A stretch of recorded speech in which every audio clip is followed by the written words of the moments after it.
Hey everybody, welcome back to Let's Play Hearts of Iron 4 TNO as Yunnan. Let us continue on where we last left off. So we have successfully unified the two sides of this, and we now have a new focus tree. We're trying to play to our strengths. We're trying to show all the world, we're trying to show Japan, we're trying to show the Chinese people that Yunnan is not a force to be underestimated. However, many different people are currently underestimating our strengths, and I think these people who are I think the haters know what's up, okay? It's gonna be a great call from the haters when the government is almost inevitably couped. But we'll see kind of how that goes. Population was 3%. Honestly, I don't think it's gonna be like that necessary. Max factories in state, I think it's kind of garbage. I mean, factory output was 12%. It's a 65 tech. It's a little bit ahead of time, but we do have a nice research bonus towards it. So we will definitely take it. And I have so much political power, I don't know what to do with it. Like, we have 7 days until the Burma Road is done.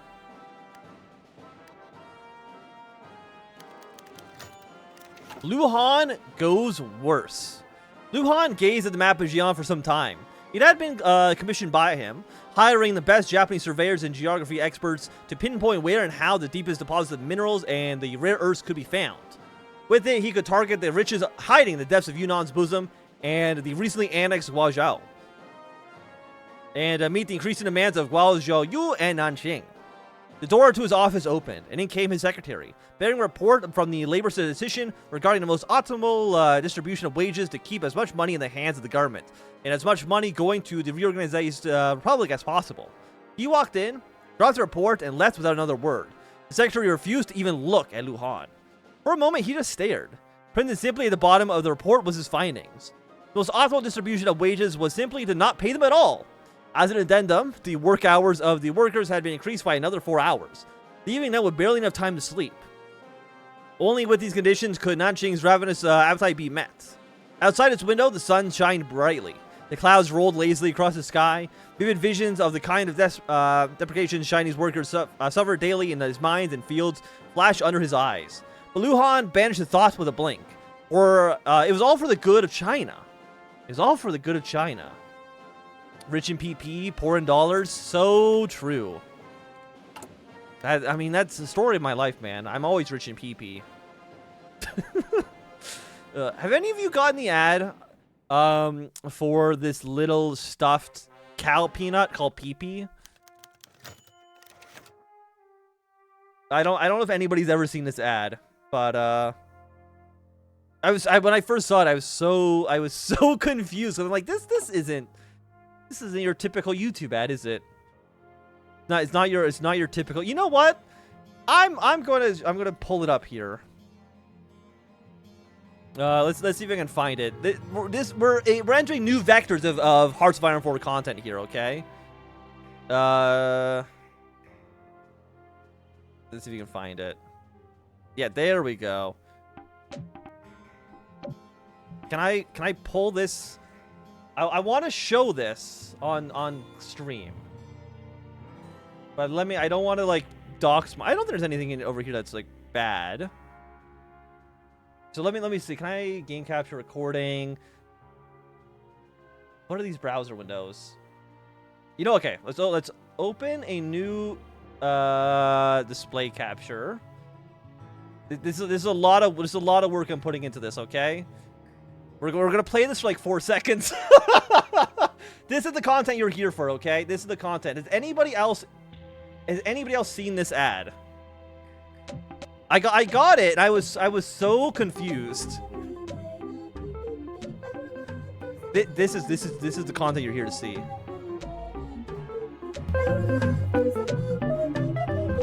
Has anyone else seen this? I'm ruining this channel, actually. Like, I'm actually actively making the content worse. This is not why you're here. Oh, you seen this ad? It's great, actually. It's honestly, I think, the best ad I've ever seen on YouTube. It's the only time I've ever actually actively clicked on an ad to find out more information about the product. Anyway, the Burma Road has been revived. After long, hard months of labor, the Burma Road has finally been restored to its former glory. Hundreds of miles and shattered roads and collapsed bridges have been swept away and replaced with modern, robust infrastructure. The gateways of Yunnan have been thrown open. Of course, certain NRA clusters have woefully evaded extermination, clinging on to their pitiful existence and harassing blameless merchant caravans along the pathways still. But that is all those pests dared to do to anyone, for our little garrison have taught them a splendid lesson with hails of freshly supplied lead. The age of relentless banditry is past. All of our drivers on the road need to do today is exercise the bare minimum of caution. Already, goods and resources have begun flowing once more from Burma to Yunnan, and then outwards towards the rest of the Republic of China. Trucks stuffed full of consumer goods from every brand imaginable quickly speed their precious cargo to newly opened stores all across the region. The people of Yunnan, old and young, peasant and worker, Han and Yi, all infatuated with the cheap new clothes, toys, and kitchenware appliances. They're only willing to pay the surprisingly low prices. The same good fortune cannot be said of village artisans, weavers, and cottage industrialists. Jinnan's isolation has allowed them to persist even as the rest of the world changed. With the reconstruction of the Burmese road, these separate worlds have violently collided, and this timelessness is no longer possible. Far away from both the new offspring consumers and the old-fitting producers of the Southwest, Luhan sits content, his eyes, however, gazing firmly upon the horizon. It isn't just about the prosperity of the two provinces. No, the Burma Road, above all else, will make China strong. His dream, his sacred mission, is one step towards realization. So okay. So we're gonna remove the reconstructing the Burma Road. We're gonna get way more factory output, which is great. Consumer goods minus 50%. Resource gain efficiency plus 15%. I mean, it seems good. We have finally introduced the people of Yunnan to treats. We've entered a treat-based economy. I was so confused what you meant, but as soon as I heard the song, I knew immediately. It's a great ad. It's fantastic. Maybe I should run YouTube ads with like the worst content imaginable. Okay, the resistance has prevailed in Britain. Congratulations to them. Italy has defeated the Croatians. Also not really a big surprise. I don't know if the people on YouTube are going to be necessarily happy with that little interlude, but you know what? Fuck them, man. If you're still watching at this point in the video, you're a true believer, and I respect you for still being here. There's nowhere sure to invest. To the representatives of Zaibatsu and those few Chinese firms in similar attendance, the room was well appropriated. But to Luhan and to Yunnan, it was extravagant and very fitting for such an important meeting. Luhan, of course, knew how wealthy Yunnan was in minerals and workforce. He also knew that it was not wealthy in industry or in capital, and this had to be rectified. That is what had motivated his offer, and what had brought these powerful men to his capital. The trade proposed was simple, and out of respect for their station, Luhan did not waste their time with empty platitudes. He focused on their greed, on their motivation for profit. He offered them the confluence of a large workforce, low cost of living, and proximity to raw materials available at very low prices. In return, they would invest into the state, developing its industry and injecting very needed hard currency into the economy. The acceptance of the offer by the representatives was equally swift. They all knew a deal when they saw it. And in Yunnan, they saw a new frontier of rapacious exploitation and tremendous profit. They would not allow this opportunity to pass by, and so they did not. Shaking Luhan's hand, one by one, each of them smiled, and to the bureaucrats facilitating the meeting and making records of the pact, it was as if they were so many sharks. I think Luhan should go on Shark Tank. Anybody else agree with this? I don't know what... Do you think Luhan would have invested in the Scrub Daddy? I don't know. Assassination attempt on Soba Chadra Bose. Rojas won his election. Congratulations to him. Is there, again, any of these things... Again, we don't really care about this stuff, man. Because, again, I want the coup. We're gonna like, turn all of these off for now. Because I really don't need to know. It's like, hey, you can spend money to try to fight the NPA. I don't want to do that though. Like that's the issue we're currently finding ourselves in. Is I don't want to fight them. Can I give them my money? Is there any way that I can, you know, figure this stuff out? Can I send leaflets to like the US being like donate money to the NRA and then they'll be confused? and give their money to Chinese nationalists instead of to the National Rifle Association? Is that something that I can do? Because I will do it in a heartbeat. Waste all our money fighting the NPA. I don't want to do that though. Like fighting the communists, fighting the bandits. You know what? Sure. You know what? I'll even throw some money to fight the bandits. There we go. But I don't want to. I don't want to fight the two, the NPA or the NRA. I want them on side. Expanding what we have. But do both trees actually finish this? Yes. Well, so are we going to get to the bottom of both those trees? Highly doubt it. Expand what we have. To the force of the state, the meeting of two men in Kunming was mundane in the extreme. A labor representative meeting with organizers of a cart service. This suited the men perfectly, and served perfect cover for the report of the spy to a communist infiltrator. The man from the CPC demanded swiftness in reporting, and the labor representative did not disappoint. Provided a rapid recounting of Liu Han's latest efforts to expand Yunnan's nascent industrial base. He reported the vast injections of Japanese and Chinese capital, which had driven an equally vast increase in the number of operating factories within the state. Most importantly, he reported on the enormous increase of unrest that had been accompanied by this increase, as foreign overseers immediately and overwhelmingly exploited their workforce, paying the least possible for the most work possible, with no cares for safety. He reported on the fertile ground that had been offering to revolt.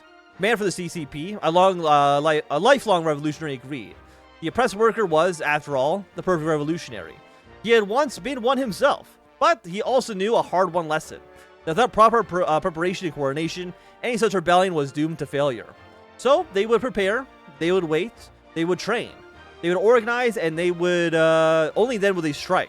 When the time was right, when they could make the maximum effect, only then would they march to victory. Wait, when to watch, wait, and be ready. Is it possible for all four of these factions to end up winning? Expand the plus button. No, the plus button, it like gives them. It increases the size of the police force, which actually will counteract these guys, which is not what I want to do. I do not want to fund the police here. Okay. I would honestly defund them if I could, but unfortunately I can't. I can't go more. Wait, no, I can defund them.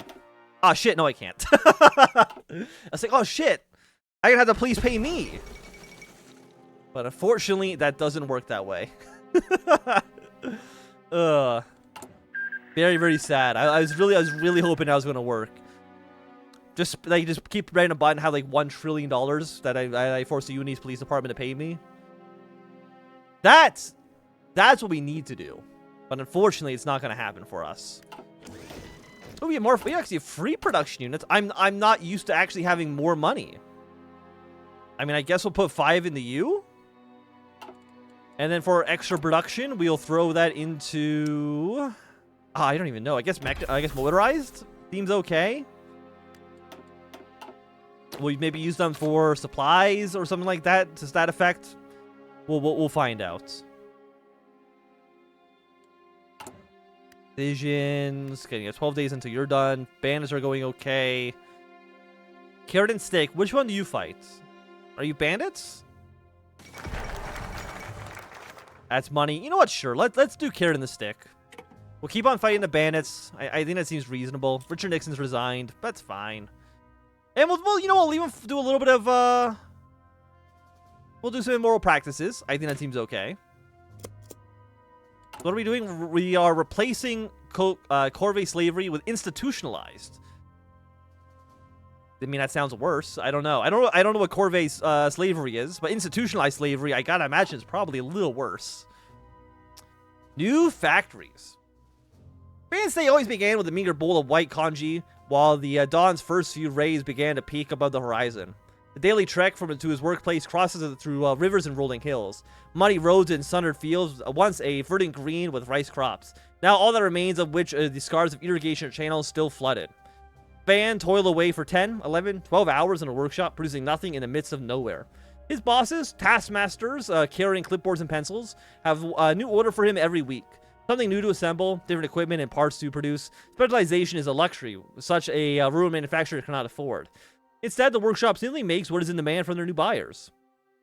Tools for the landlords and businesses to equip their workers with, firearms and ammunition for the local authorities to fight bandits and thieves with, and machine parts for the cloaked men with the false aliases, whose uses are seemingly unknown. No questions are asked, not by Fan, not by any of his co-workers, and not by his overseers and the manager, not while the money kept flowing. It's a simple job, Fan's. He takes the pieces and parts brought from other such workshops or made by his colleagues and fixes them together to create a finished, or at least more complete, product. Perhaps he should be thankful. He does not run the risk of burns from smithing or smelting. He does not have to be careful not to have his arm amputated by a machine accident. Yet, he labors all day with no rest save for a short lunch of mixing in lukewarm chicken broth. Kept on his toes by the threat of replacement should he lapse in productivity. He collects his daily pittance of wage long after dusk and makes his pilgrimage home, only offered the respite of the never-filling supper of rice and stale boiled greens, and most he and his wife can afford. And he's left each midnight questioning the point of it all, of laboring away in the twilight years only to survive, not to live, not to thrive, only to repeat it all day, day after day. Desolation in a forgotten land. I've got a feeling that people here are pretty ripe for revolts. We're not making their lives better. Let's just put it that way.